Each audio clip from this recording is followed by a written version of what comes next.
మనం ఏమైనా అనుభవించేటువంటింతా కూడాను తాత్కాలికమైన క్షణభంగురమైన ఆనందమే. All the joy that we enjoy in this world is temporary. ఇంద్రియముల చేతను, Through senses, వస్తువుల చేతను, through sense objects, విషయముల చేతను, through various, వ్యక్తుల చేతను through persons. అనుభవించేటువంటి ఆనందము ఈ వ్యక్తులే అశాశ్వతము, విషయములే అశాశ్వతము, పదార్థములే అశాశ్వతము. అశాశ్వతమైనటువంటి యొక్క వస్తువు నుంచి మనం శాశ్వతమైన ఆనందాన్ని ఏ రీతిగా పొందగలం? The joy which you get from the impermanent men, objects and the senses, how can that be permanent? కనుక సత్యమైనటువంటి తత్వం నీ యందే ఉంటున్నది. The true principle is within you.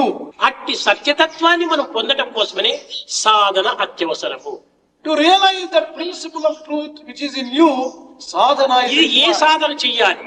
What type of sadhana should you perform? జపమా, Is it ధ్యానమా, japa? లేక యోగమా, లేక యజ్ఞమా, లేక క్రతువా, ఏమిటి?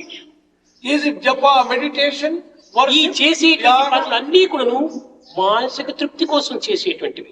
All these types of sadhanas are undertaken only for mental satisfaction. మనస్సు ఉండినంత వరకు కూడాను నీకు ఆ ఆత్మతత్వం అర్థం కానే కాదు.